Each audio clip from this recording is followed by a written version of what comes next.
Hello, our nonprofit whispers. Welcome back. So excited to have you all join us today and continuing part 2 of our last week's episode where we were unpacking the difference between marketing and public relations.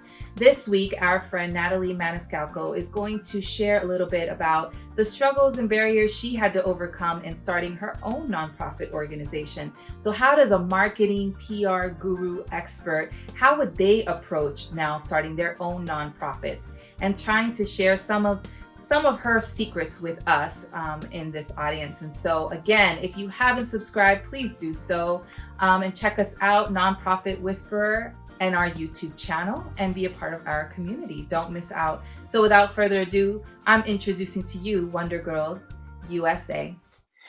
Well, hello, ladies and gentlemen. Welcome to the next episode of the Nonprofit Whisperer. I'm Jim Dempsey, and with my co-host Erika Gerena, we're excited to have you back again. Last episode, we were talking to Natalie Maniscalco, and Natalie is an expert in PR and marketing, and we are just so excited.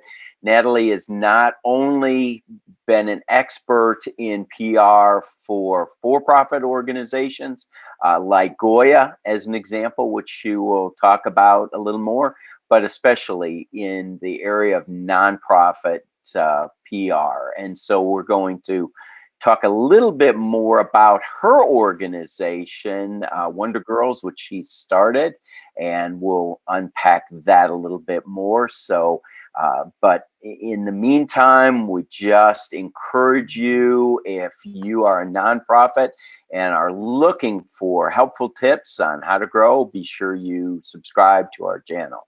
So let's dive right in. Erika?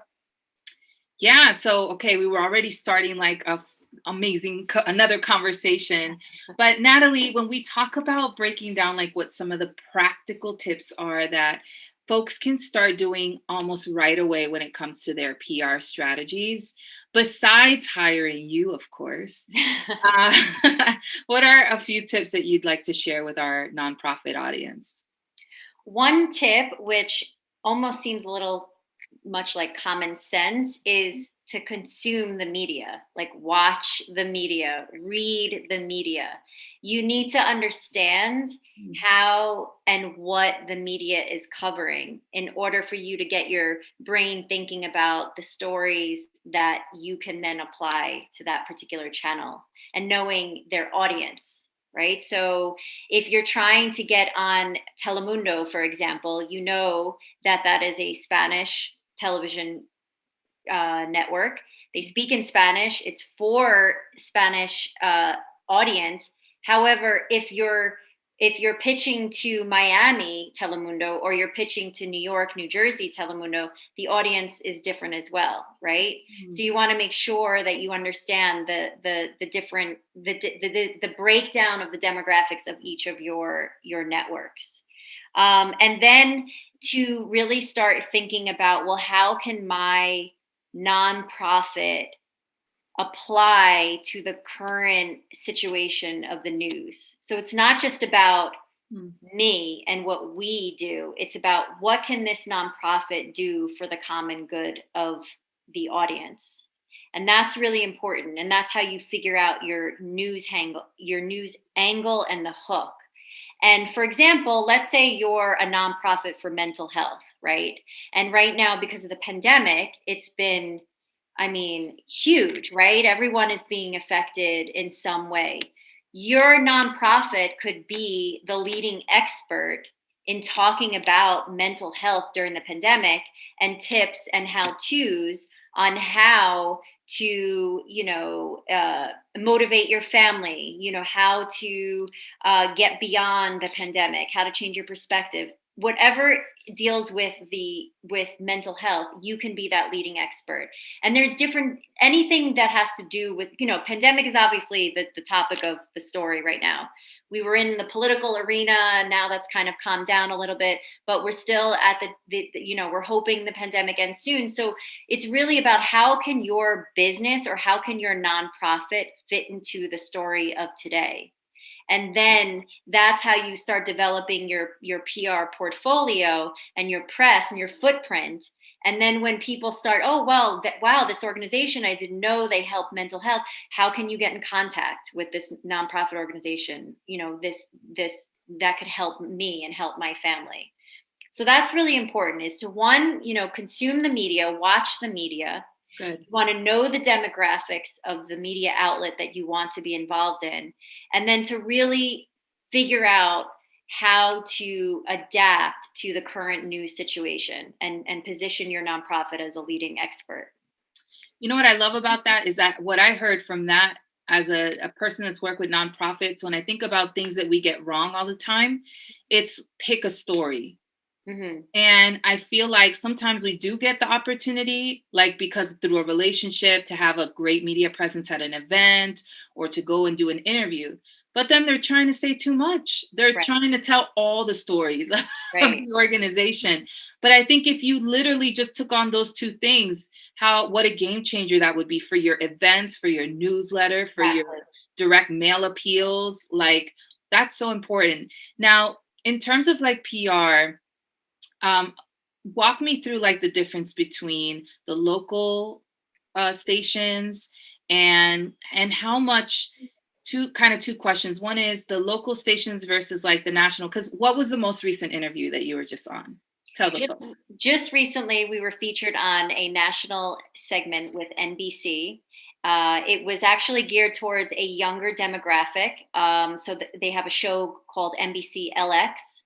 And being that we are Wonder Girls and our demographic is high school girls, this was the perfect outlet for us to be able to tell our story to a younger generation. So that's why we pitched it, and it ran on a national level.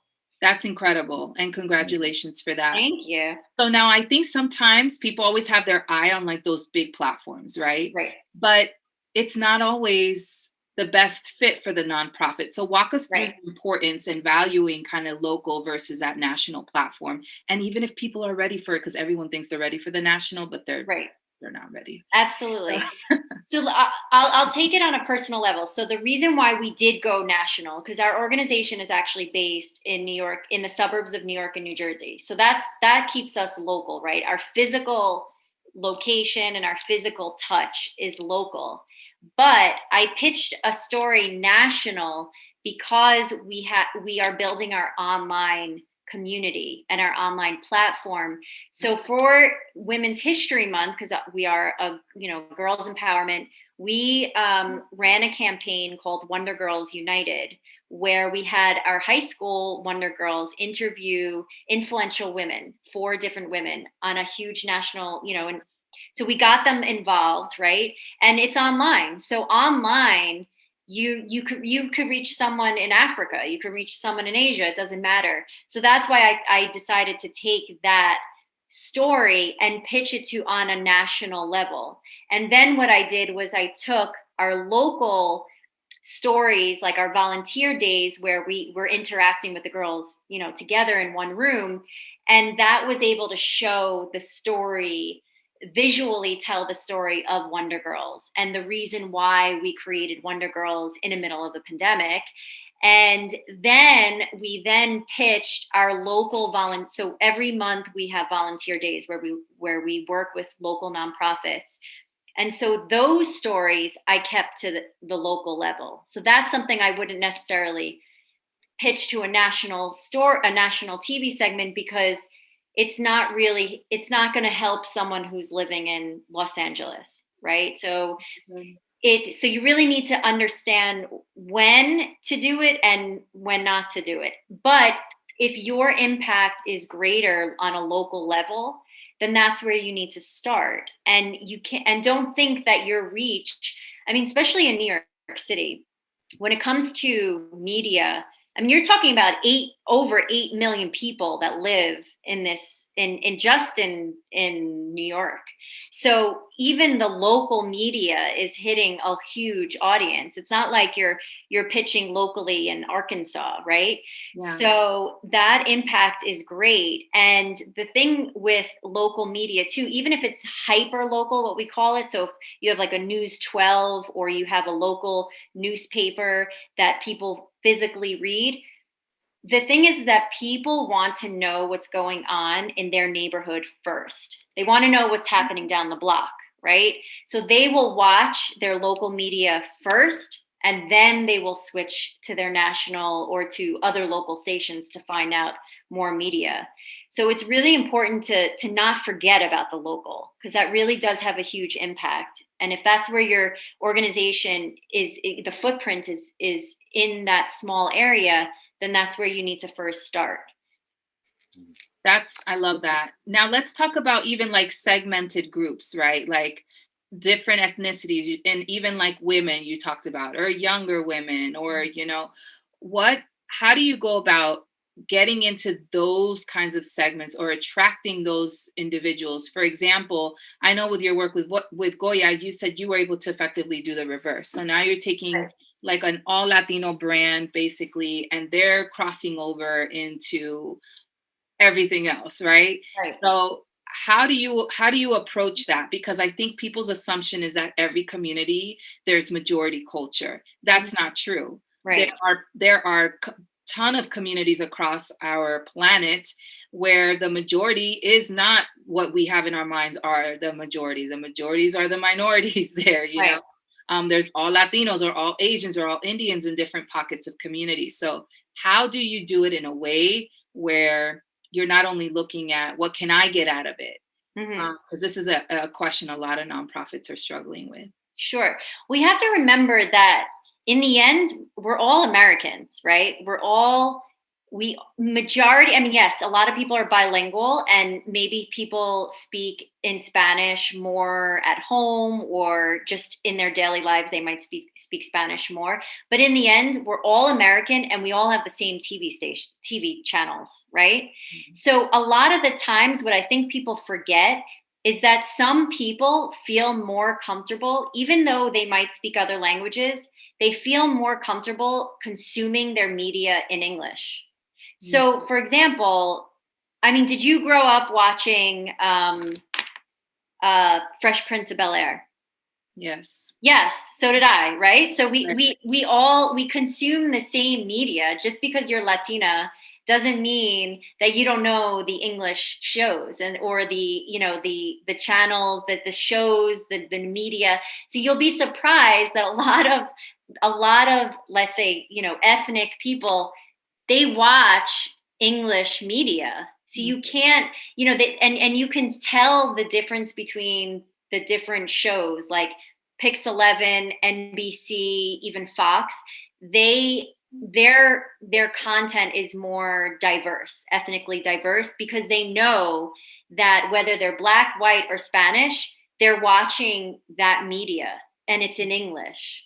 So you don't want to think like, oh, just because they're Latin, they're not consuming, the English media. They are. They're just their lives are so diverse, and they're able to live in both English and Spanish, because there's really not that many channels in Spanish, right? Mm-hmm. So a lot of people are consuming their media in English. So you don't have to feel like, oh my God, I have to like pitch in Spanish and I only want to hit the Spanish television shows because that's the only way I'm going to hit, the Latin market, because the other channels are also catering to that demographic, that are whether they were born here and they grew up in English, but they also speak Spanish, or that they're African American. Obviously they speak English and they consume whatever media, just like anyone else. Or they are first generation or second generation here, but they want to be American. They want to feel like they're American, so that they do watch these shows, so that they know, American culture, and they're not just watching their own shows from back home or from their culture. So it's important to understand that that the different shows and how or the different networks and how they actually market. So if let's say you did want to hit women, right? That, like, for example, the Today Show or a morning show, you're hitting moms, basically, women who are home, they have the TV on, they're home with their kids, they're cleaning, they're this, but they're watching the Today Show at the same time. So it's understanding which the media outlet and the demographics that they're going to hit. If you wanted to hit an African American show, then now there's more shows that are popping up. So you want to then be able to start pitching those type of shows. And every local network, especially in New York, you have your English shows. Like, for example, on channel ABC, there's Tiempo with Joe Torres. That's all in English. He does not do anything in Spanish. Mm-hmm. Linda Baquero on NBC does Visiones. That's all in English. It's not Spanish. Wow. You have NBC. That is, they have a show called Positively Black. That's for African Americans. So you have those, but don't discredit, like, Today in New York on channel 4, or Good Day New York on channel 5. There's all those different, channels that people are still consuming the media, and all of that media is then also being streamed online as well. So you're hitting both the television and social media broadcast. That's good. That's really helpful. And just to clarify again, like we're talking about this North America demographic.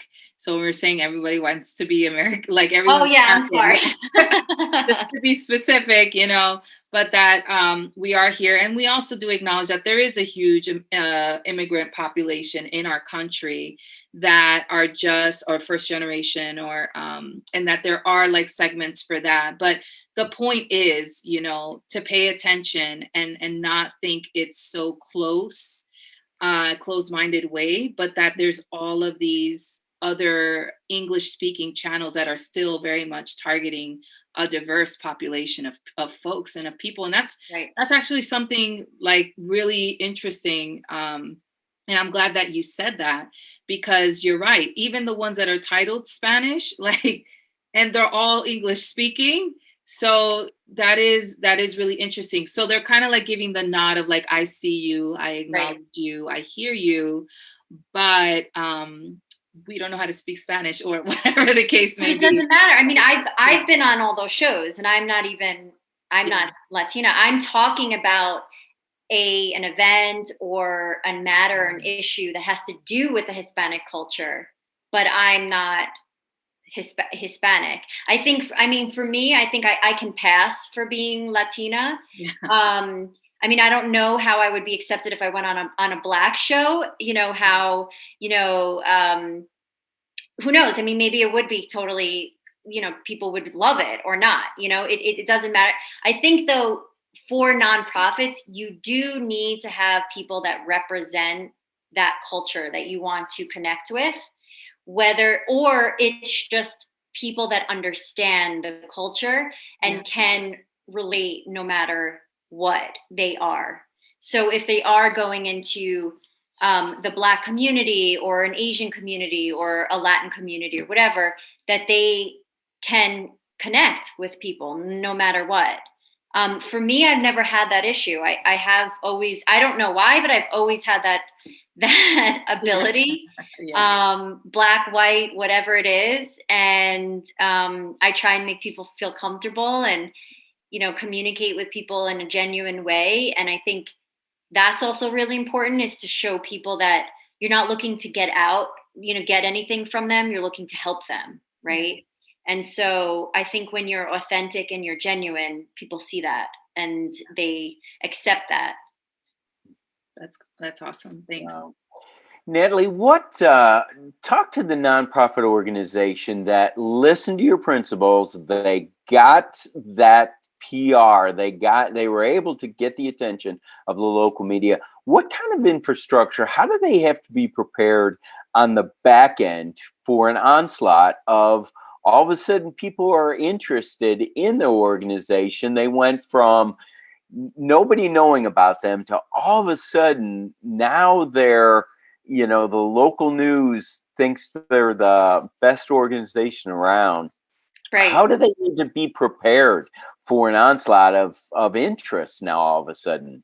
Well, it depends on which story you've pitched, right? So if your story is for donations, then obviously you want to make sure that your website is prepared to take those donations financially, or if someone wants to write a check or any, in terms of a donation. If it's for an event, then and you physically want people to come to your event, then you want to make sure that you're capable of hosting that amount of people, right? If you're only allowed to have 10 people at an event because of COVID, you're not going to want to broadcast it so that everyone gets involved and then you have to turn people away.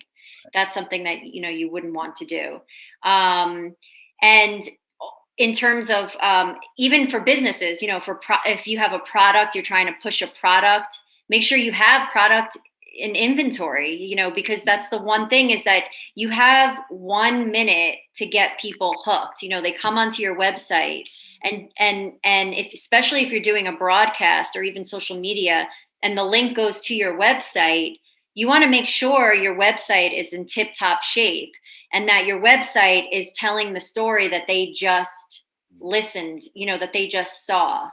So that's really important. Like for us, for Wonder Girls, we had the NBC segment that was promoting our Wonder Girls United campaign for Women's History Month. So as soon as you came onto the website, there was a big banner that said, "Watch our Wonder Girls United campaign."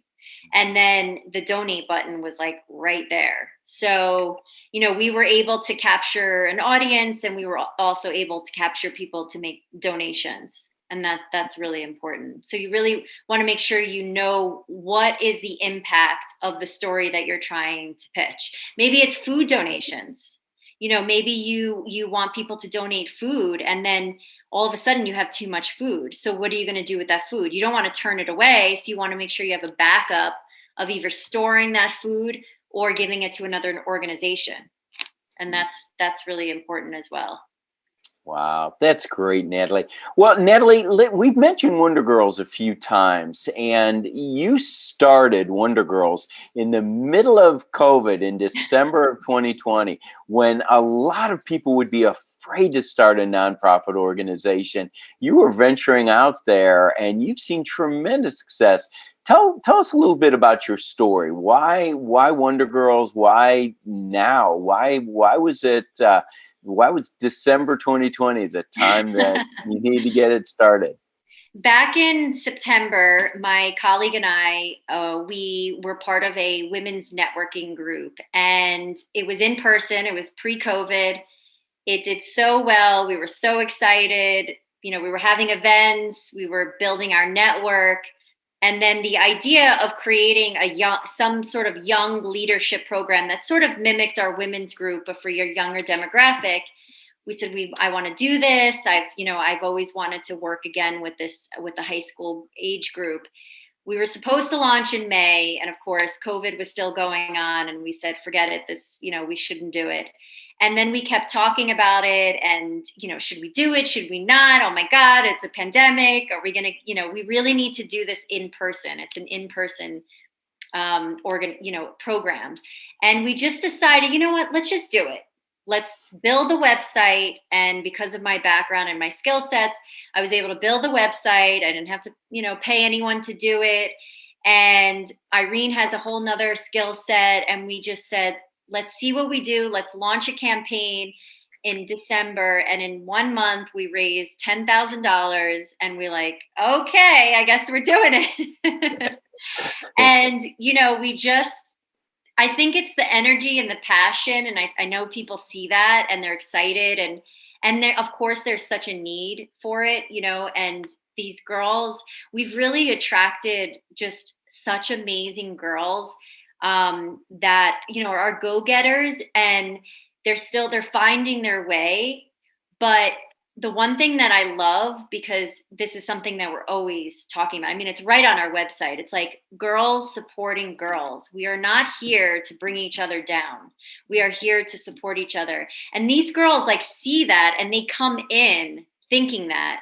So when we have done our volunteer days where we bring together girls from all over the community, you don't have to be a part of a Wonder Girls program at a high school.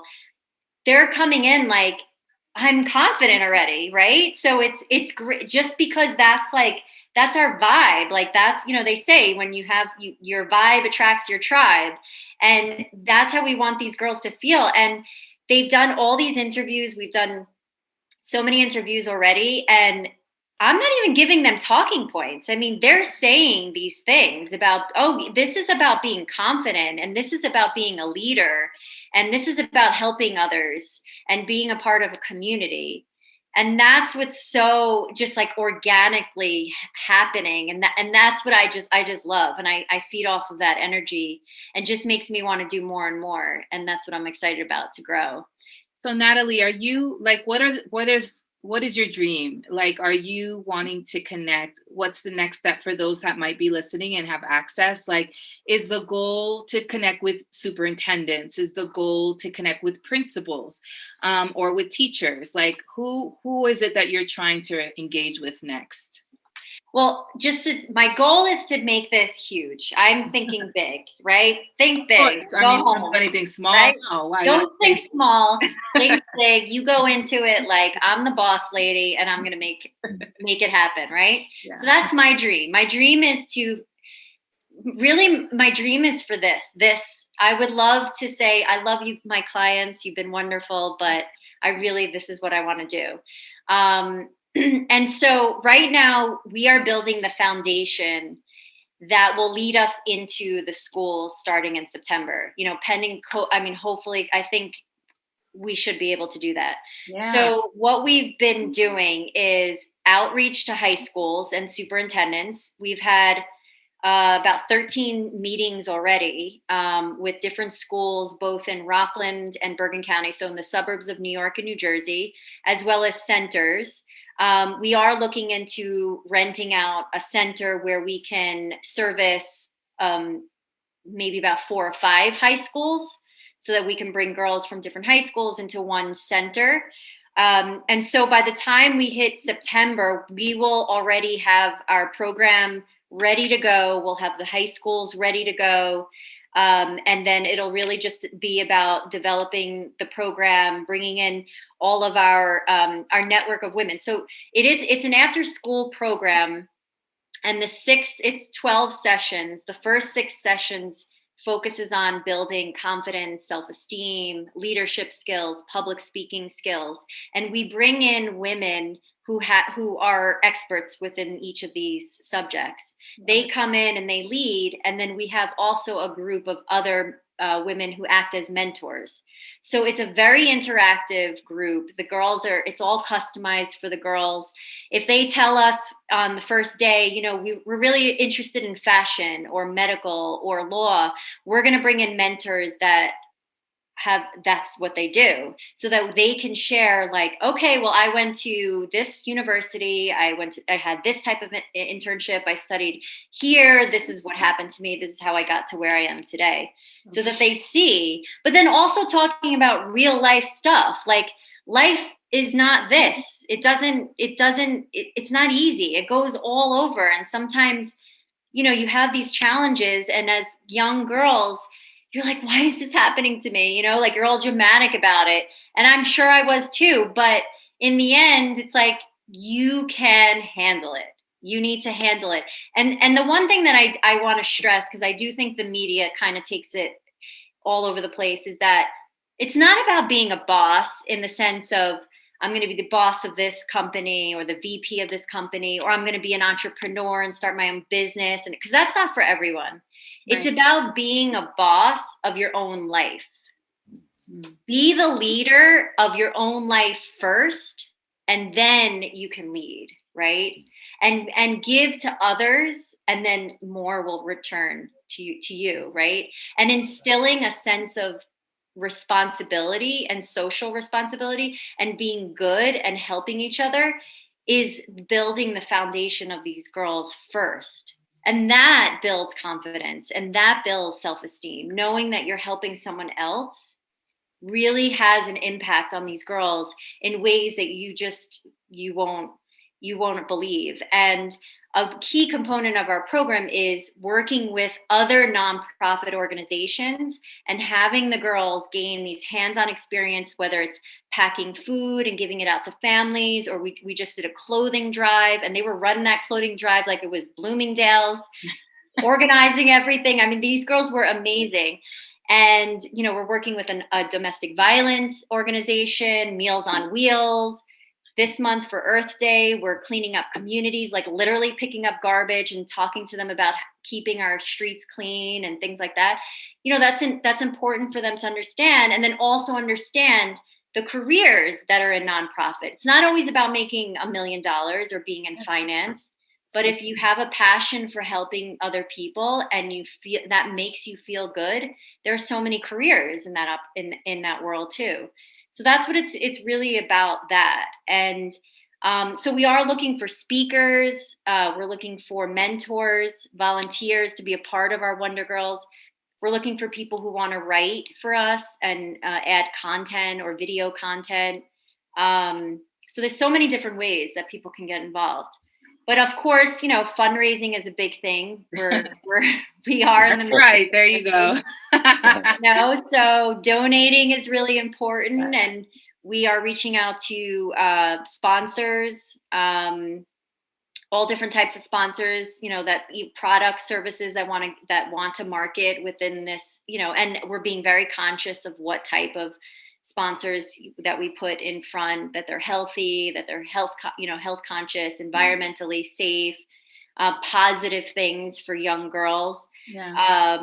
And then of course grants. That's a whole nother thing I'm learning about, because that I've never done. And whoa, that's tough. That's a lot. But it's a big part of nonprofit world. So Natalie, how do people reach you? Yeah. They can find me at wondergirlsusa.org. You can find us on social media. We are on Instagram, LinkedIn, and Facebook. We are toying with getting onto TikTok, which is a whole nother network. Feeling. But Natalie, will you be dancing? Will you be dancing on that at all? Or excuse me? on TikTok? Will you be dancing on TikTok at all? No, I personally will not be doing that. But our audience is young, so we need to think about being on TikTok too, because that's their number one media that they consume. TikTok and Instagram. So that's another thing, is also knowing your social media outlets, right? I think that's also a lot of nonprofits, they feel like they need to be on everything, and then they're not really catering to the demographic of their audience. So Instagram, we have mostly of our follower, like our younger audience, but Facebook, it's an older audience, and then LinkedIn is totally different. So we, our content is slightly different for each network. So that's really important to understand as well. Excellent point. I'm so glad you brought that up. Target marketing. Yeah, that's great. Well, we're so glad that you were with us, and thank you so much. You're doing, again, incredible work. I want to definitely talk about how Gracias can do a partnership with you here locally. But for those listening that are in the New Jersey and New York area, I encourage you to get involved with this work. Anytime you invest into the next generation, you're always going to win. It always comes back tenfold. Yeah. And anything that's about serving others, Jim and I endorse highly. And so that's why we were so excited to have you on here. It is important work, what you're doing. And the fact that you're not only doing it at Wonder Girls, but you're doing it for so many other nonprofit organizations is a blessing. So thank you for being with us. Thank you so much. Tremendous role model. Yes. So we'll see you next time. All right. Sounds good. Thanks, everyone.